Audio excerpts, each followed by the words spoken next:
호세아 8장 11절에서 14절까지 말씀입니다. 제가 가진 성경으로는 구약 성경 1263쪽의 말씀입니다. 호세아서 8장 11절에서 14절까지 말씀 제가 봉독해 올립니다. 에브라임은 죄를 위하여 제단을 많이 만들더니 그 제단이 그에게 범죄하게 하는 것이 되었도다. 내가 그를 위하여 내 율법을 10,000가지로 기록하였으나 그들은 이상한 것으로 여기도다. 그들이 내게 고기를 제물로 드리고 먹을지라도 여호와는 그것을 기뻐하지 아니하고 이제 그들의 죄악을 기억하여 그 죄를 벌하리니 그들은 애굽으로 다시 가리라.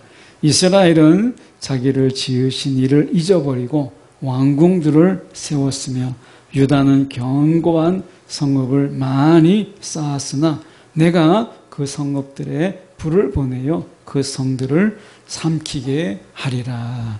아멘. 오늘 이 말씀 가지고 하나님을 경배하기 전에 죄를 위한 제단을 먼저 헐라라는 제목으로 함께 말씀을 나누길 원합니다. 제단이라고 하는 것, 제단이라고 하는 것은 우리가 하나님을 경배하기 위한 제단만 있는 건 아니죠. 우상의 제단도 있고 또 어떻게 보면 이 기타 여러 종교들에게도 보면 제단이라는 거는 있어요. 그런데 오늘 11절의 말씀에 보면 에브라임은 죄를 위하여 제단을 많이 만들더니 라고 되어 있습니다. 이번에 제가 이 네팔을 선교를 다녀왔는데 힌두교가 80% 이상인 그런 나라입니다. 인구는 3천만인데 우상의 수가 3억이 넘는 그 신들의 이름도 다 알지 못하는 그런 나라예요. 도로 곳곳마다 그리고 왕궁마다 이런 제단들이 곳곳에 있어서 그 제단에 이런 버려진 이 쌀들, 그 밥을 와서 이제 신들에게 바친다고 해서 밥을 놓고 그 밥이 썩고 냄새 나는 거예요. 그러니까 거기에서 신들의 이름을 다 알지 못하니까 그냥 스치듯이 만지고 지나가는 이런 신들이 3억이 넘는다는 거예요. 그러니까 신들의 이름을 알지 못해요. 그런데 그런 제단들이 너무 많은 거예요. 향을 피우고 그리고 그 제단에 절하는 자들이 너무 많은데 그 신들과의 이 밀접한 이런 친밀함의 관계는 없어요. 신의 이름을 모르고 신은 그 절하는 자의 이름을 모르는, 절하는 자는 신의 이름을 모르고 그리고 신은 절하는 자의 이름을 모르는, 서로 알지 못하는 이러한 부분 속에서 제단에 절하고 그리고 제단을 숭배하는 이런 모습들을 정말 많이 봤어요. 오늘 11절에 보면 에브라임은 죄를 위하여 제단을 많이 만들더니 이렇게 돼 있어요. 이 에브라임은 이제 북이스라엘을 이야기하는 것이죠. 그러니까 에브라임, 북이스라엘의 가장 대표적인 지파 에브라임, 이 에브라임 지파가 이스라엘을 상징해요. 그런데 제단이라고 하는 것은 하나님과의 틀어진 관계 또는 부지불식간에 지은 죄 또는 우리가 일부러 지은 죄, 이런 모든 죄를 우리가 그 제단 앞에서 이제 하나님과의 관계 속에서 그것이 다 사함을 받도록 이렇게 죄를 위해서 죄를 사함을 받고 하나님과의 관계가 다시 회복되도록 제단을 쌓아두었는데 그 제단이 오히려 지금 11절 하반절에 보면 범죄하게 하는 것이 되었도다. 하나님께서 죄악을 사하기 위해서 만들었던 제단이 이제 바알을 숭배하는 제단이 되고 아세라를 섬기는 제단이 되었다라고 하는 거예요. 특별히 이 에브라임에서는 우리가 우상이라고 하는, 어떻게 보면 많은 우상도 섬겼고 하나님이라고 하는 존재를 보이는 형상, 송아지로 만들어서 이게 하나님이다 라고 했던, 하나님을 마치 많은 우상신 중에 또 하나의 우상으로 만드는 이런 것을 보게 돼요.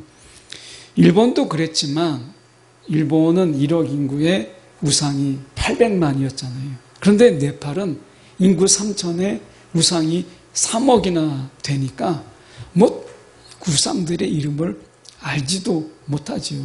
그들에게 있어서 예수는 너무나 쉬운 거예요. 많은 우상들 중에 또 하나의 신이죠. 근데 진정으로 믿는 자들은 모든 우상을 다 뒤로하고 오직 예수만 바라보는 거죠. 이게 어려운 거예요. 일본의 기독교가 한국보다 먼저 들어왔지만 일본의 기독교가 한국의 이 복음화율을 앞서지 못하는 그 이유는 많은 우상들 중에 예수를 믿는 것은 또 하나의 그냥 신을 섬기는 이것인 거예요. 그러니까 예수만 섬기기 위해서 모든 우상들을 버리는 이런 일들을 일본은 해내지 못했어요. 그 수가 많지 않았어요. 오늘날도 마찬가지죠. 예수만 섬긴다는 게 어려운 거지. 우상 숭배하면서 예수를 섬기는 일은 이스라엘도 했어요. 지금도 그렇게 하고 있는 많은 사람들이 있어요. 오늘 말씀 속에서 마찬가지잖아요. 하나님을 위한 제단이 우상을 위한 제단이 되는 것.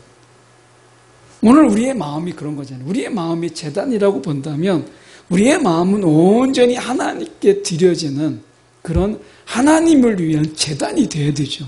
온 마음을 다하여서. 그런데 우리의 마음이 예수님께서 비유로 그리고 실제적으로 말씀하셨지만 하나님을 사랑하고 돈을 사랑하고 세상의 명예를 사랑하고 세상의 자랑을 사랑한다면 하나님께는 온 마음을 드리지 못하고 마음의 일부만을 드리는 거죠.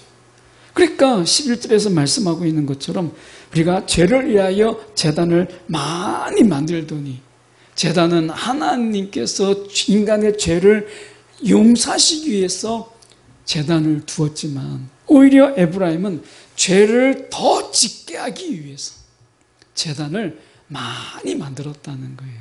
여러분, 우리가 하나님을 섬기기를 원한다면 우리 마음에 있는 많은 제단들 이것을 먼저 헐어버려라. 죄를 위한 제단을 먼저 헐어버리는 것이 중요하다는 거예요. 하나님도 섬기고 세상도 내가 섬기는. 세상에 우리가 좋은 거 얼마나 많아요. 얼마나 많습니까? 그런데 우리가 세상에 좋아 보이는 제단을 먼저 깨지 아니하면 우리가 하나님을 온전히 섬기기가 어렵다는 거예요. 그래서 말씀에 그 제단이 그에게 범죄하게 하는 것. 우리 마음속에 하나님 앞에 범죄하게 하는 제단이 있다면 먼저 그 제단을 헐어버리는 결단, 이것이 필요한 거예요. 믿음이라고 하는 것은 우리의 삶의 자리 속에서 하나님의 뜻을 우리가 이 땅에서 나의 삶 속에서 행하여지고 실현되지고 구현되도록 하는 것, 이게 믿음이거든요.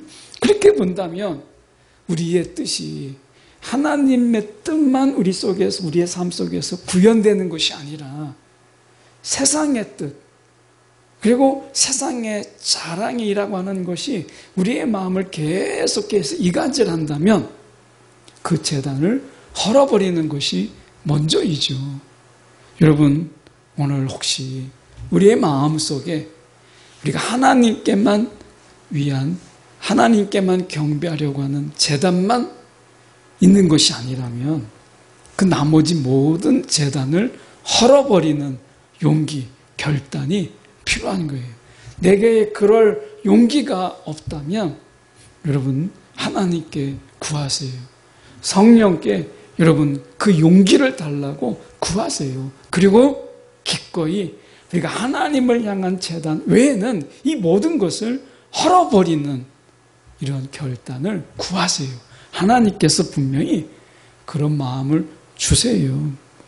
그런 마음을 가지고 있는 그들 속에서 12절을 보니까 내가 그를 위하여 내 율법을 만 가지로 기록하였으나 그들은 이상한 것으로 여기도다.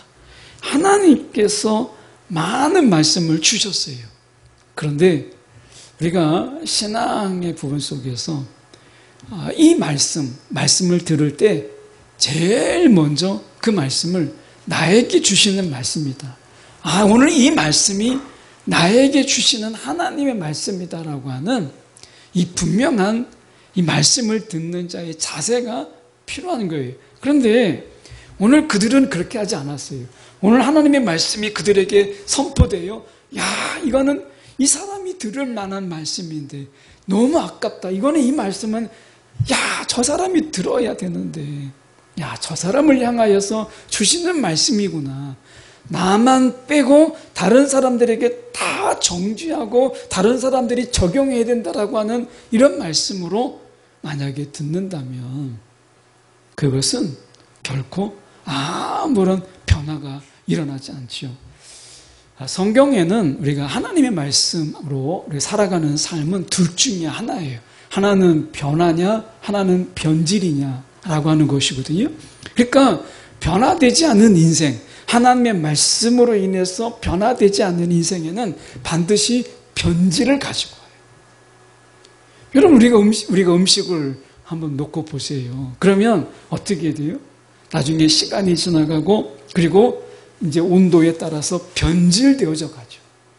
이번에도 선교팀이 한 분이 부산 오뎅을 가지고 왔어요. 이제 그들에게 좀 한국 음식을 이렇게 좀 소개하기 위해서 정말 어렵게 이제 부산 그 오뎅을 현지에서 이제 급하게 조달해서 가지고 왔는데 이제 냉장고가 호텔에 있는 냉장고가 너무 약하니까 네팔은 이 전기 사정이 그렇게 넉넉하지가 않더라고요. 한 번은 이렇게 이제 이동 중에 너무 더워서 카페에 들어갔는데 이 카페에서 이 전동식 그라인딩을 이렇게 막 사용하는데 전기가 나가버렸어요.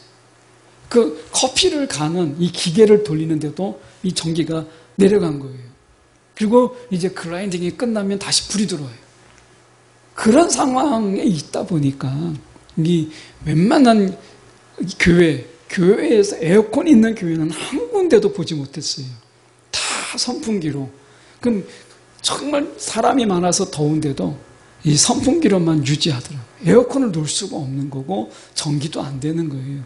그러니까 참 열악한 그런 환경 속에 있는 거죠. 그러다 보니까 그게 변질됐어요. 여러분, 음식만 그런 게 아니에요. 우리의 신앙도 마찬가지예요. 오늘 변화되거나 또는 변질되거나 둘 중에 하나인 거예요. 오늘 끊임없이 주님의 뜻을 따라서 내가 변화하려고 하는 이런 애씀이 없이는 성령의 인도함을 따라 우리가 살아가려고 하는 이런 우리의 이런 열심이 없이는 그냥 가만히 있으면 변질돼요. 음식을 보세요. 그냥 실온에 가만히 놔두면 변질됩니다.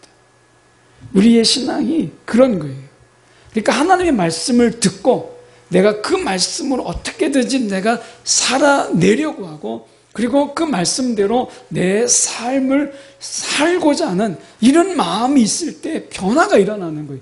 완벽하게 그 말씀대로 내가 살아가지 못하더라도 내가 그 말씀을 듣고 나에게 적용하고 다른 사람이 아니라 나에게 먼저 적용하고 살아내려고 할 때 나는 변화돼요. 그런데 나만 빼고 이 말씀은 정말 다른 사람의 이야기, 나만 빼고 다른 사람이 들어야 될 이야기로만 한다면 다른 사람은 변화될지 모르지만 나는 변질되는 거예요. 말씀이 비껴간 인생은 변질밖에 안 남아요. 말씀이 꿰뚫고 들어간 그 인생은 변화가 일어나지만 말씀이 그를 피하고 말씀 가운데서 그를 관통하지 못하고 말씀을 회피하는 자에게 있어서 일어나는 것은 변질뿐이다 라고 하는 거예요. 마찬가지죠. 그를 위하여 내 율법을 만 가지로 기록하였으나 수많은 말씀을 그들에게 선포했지만 돌아오라고 말씀했지만 그들은 그 말씀 어느 것 하나에도 찔림을 받지 못했어요. 남은 건 변질이죠. 그래서 13절에 이러한 변질이 그들에게 있었어요. 그들이 내게 고기를 제물로 드리고 먹을지라도 여호와는 그것을 기뻐하지 아니하고 이렇게 돼 있어요. 이번에 네팔에 가서도 보니까 아주 우리나라랑 좀 비슷한 부분도 있어요. 굉장히 좋은 경치에 높은 곳에는 절이 있는 것처럼 그들에게는 이 힌두교의 여신이 있더라고요. 그래서 교통도 좋지 않고 굉장히 먼 곳인데 그 여신이 어떻게 보면 용하다라고 할 수 있는 우리나라 표현으로 한다면 그런 여신이 있어요. 거기에는 이제 닭이나 염소 이런 목을 쳐서 피를 드리는 거예요. 그런 여신상이 있더라고요. 손이 막 여러 개고 막 그런 여신들이. 근데 젊은 사람도 오고 그리고 나이 든 사람도 오고 그 피에 제물을 드리기 위해서 오는 거예요. 그리고 그 앞에서 막 읊조리고 빌고 하는 거예요. 정말 제가 볼 때는 지저분한데 거기가 신성한 곳이라고 맨발로 거기를 드나드는 거예요. 신발을 신고는 들어갈 수가 없어요. 정말 어떻게 보면 그것을 보면서 그 피의 제물을 드리는 걸 보고 참 너무 불쌍하다. 자유함이 없는 거예요. 어쩌면 여기서도 보면 그들이 내게 고기를 제물로 드리고 나름대로 그들이 귀한 것을 드리지만 그런데 그것은 종교적인 의식이에요. 하나님이 원하시는 것은 이런 종교적인 의식 그리고 거창한 제물 그리고 어떻게 보면 막 경건의 모양을 가진 어떤 의식을 원하시는 것이 아니라 하나님은 하나님과의 그 관계를 원하시는 거잖아요. 하나님과의 그 관계. 저는 힌두교를 한 번 본 거지만 힌두교가 가지는 맹점을 보니까 이것은 그 신과의 아무런 관계, 밀접한 관계, 친밀함의 관계 이건 없더라고요. 다 종교의식적인 부분들만 남았어요. 그러니까 어떻게 보면 이런 의식들을 통해서 복을 받기를 원하고 어떻게 보면 힌두교에 많은 신들이 있는데 그들이 가장 우선시하는 신이 공포의 폭력의 신이에요. 나에게 그 나쁜 일이 일어나지 않도록 나에게 정말 저주가 그리고 그 신의 폭력이 나의 가정에 임하지 않도록 하는 달래는 이게 어떻게 보면 우상숭배의 가장 근간이잖아요. 신을 달래는 거죠. 힌두교가 제가 본 단면은 그런 부분이 있어요. 제가 본 이 전부가 제가 본 것이 전부는 아니겠죠. 그런데 가장 그들이 두려워하는 신을 보니까 이 폭력의 신이 폭거를 일으키는 이런 신이에요. 그 신을 달래는 그들의 몸부림을 보게 돼요. 우리가 만약에 하나님이 그런 분이라면 여러분 우리의 신앙이 거기에서 한 발짝도 나가지 않는다면 우리는 하나님을 우상화하는 거죠.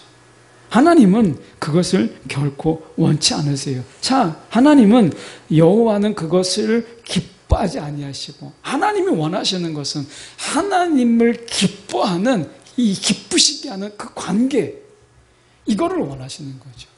재물이 원하는 것이 아니라 내가 하나님께서 원하시는 것은 순종이죠. 하나님과 관계 속에서 하나님의 말씀을 따라서 살아가는 그 삶. 하나님의 뜻을 내가 기쁘게 여기고 그 뜻대로 내가 살아내는 이런 삶을 하나님은 기뻐하시는 거예요. 오늘 우리가 하나님의 이 말씀을 우리는 사랑이라고 말씀하죠. 우리 성경을 이야기할 때 이것은 하나님의 사랑의 메시지다 라고 이야기해요. 하나님이 우리를 사랑하셔서 우리를 귀찮게 하고 우리를 힘들게 하는 것이 아니라 하나님이 우리를 사랑하셔서 행하라고 하는 것들 우리는 그것을 감사함으로 받고 기쁨으로 행하는 것이죠. 하나님의 사랑으로 주신 하나님의 뜻을 우리는 감사함으로 받고 기쁨으로 행하는 거예요. 이것이 또한 하나님을 기쁘게 하는 것이죠. 그런데 그들은 그렇게 하지 않았어요. 종교적인 의식만 남은 것이죠. 삶은 내 마음대로 살고 하나님 앞에 종교적인 의식만 행했을 때 하나님께서는 이것을 기뻐하지 아니하고 13절에 보면 그 죄를 벌하리니 그들은 애굽으로 다시 가리라. 이건 다시 애굽으로 간다는 게 아니라 이 애굽으로 간다는 이야기는 노예 상태를 이야기하는 거예요. 그러니까 그들이 바벨론의 포로가 되고 아수르에 의해서 멸망되는 다시 노예로 돌아가는. 여러분, 우리가 하나님의 말씀을 우리가 감사함으로 받고 기쁨으로 행하지 않는 삶은 세상의 노예로 살아가는 삶이 된다는 것을 말씀하는 거예요. 여러분, 세상에서 사단은 우리가 죄악으로 그 죄책감으로 우리를 노예 삼고 우리가 죽음이라고 하는 이 공포를 통해서 사단의 노예로 삼잖아요. 쾌락과 향락과 음란 이런 것을 통해서 우리를 노예 삼는 이런 사단의 모습을 보게 되잖아요. 여러분, 노예된 자를 친히 애굽에서 건지셔서 진리가 너희를 자유케 하리라. 이 주님 안에서 자유함을 우리가 주었는데 이 자유를 가지고 다시 노예 삶으로 돌아가는 이스라엘을 말씀하고 있는 거예요. 하나님 안에서만 진정한 자유가 있다라고 말씀하는 거예요. 세상은 많은 것을 줄 수 있을 것처럼 말하지만 결국 나중에는 족쇄가 되고 그게 노예의 사슬이 돼요. 그게 오늘 이스라엘을 통해서 하나님이 우리 가운데 보여준 하나님의 말씀이잖아요. 여러분, 그래서 14절의 말씀에 보면 이렇게 말씀하는 거예요. 이스라엘은 자기를 지으신 이를 잊어버리고 사랑으로 우리가 지음받은 우리가 이제 이스라엘 경우에는 왕궁들을 세워요. 유다는 견고한 성읍을 세워요. 왕궁과 견고한 성읍의 특징이 있잖아요. 세상에서 뽀다고 나고 세상에서 화려하고 하는 이런 것들이죠. 이번에 이 네팔을 간 중에 보니까 이 네팔의 말라 왕조 시대에 이 빡다부르라고 하는 왕궁이 있었어요. 거기를 이렇게 공항에 가는 중에 있었기 때문에 이 빡다부르라고 하는 이 왕궁을 둘러봤는데 2015년에 네팔에 대지진이 있었습니다. 그래서 이 왕궁에 있는 사원들도 무너졌어요. 무너졌는데 그 대지진 속에서 그 무너지지 않는 사원이 하나 있어요. 오히려 대지진 가운데 무너진 것들은 다시 이제 고증 절차도 없이 다시 재건을 했지만 이 무너지지 않는 사원이 그 대지진 속에서도 무너지지 않았다고 해서 더욱 우상화하는 이런 역순환을 보더라고요. 하나님이 2015년에 네팔의 대지진을 통해서 그들이 아끼던 사원들이 무너지고 왕궁이 무너졌거든요. 그때 하나님의 경고로 알고 하나님께 돌아오는 이런 하나님의 분명한 메시지잖아요. 그런데 무너지지 않는 사원들에게 더 많은 어떻게 보면 머리를 숙이고 경배하는 이런 모습을 통해서 어쩌면 우리의 모습을 보게 돼요. 지금 이 이스라엘 백성들이 지금 왕궁들을 세우고 견고한 성읍을 많이 쌓았다라고 하는 것은 이것은 정치적인 거죠. 왕궁을 세웠다라고 하는 것은 하나님을 의지하지 아니하고 정치적이고 물질적이고 성읍을 견고한 성읍 물질적인 거죠. 군사적 힘을 더 그들이 신뢰했다라고 하는 것을 보게 돼요. 결국 북이스라엘은 정치적이고 물질적인 거, 견고한 성읍은 군사적인 부분도 포함돼요. 이런 군사적이고 물질적이고 정치적인 것을 더 신뢰하는 거예요. 그게 이스라엘 백성들의 우매함이었죠. 분명히 가나안 땅에 들어가서 너희가 하나님을 의지하라고 했지만 하나님보다는 눈에 보이는 정치, 물질, 군사 이런 거예요. 시편 20편 7절에 보면 어떤 사람은 병거, 어떤 사람은 말을 의지하나 우리는 여호와 우리 하나님의 이름을 자랑하리로다. 이게 하나님의 말씀이잖아요. 근데 그들이 그렇게 하지 못했다라고 하는 거예요.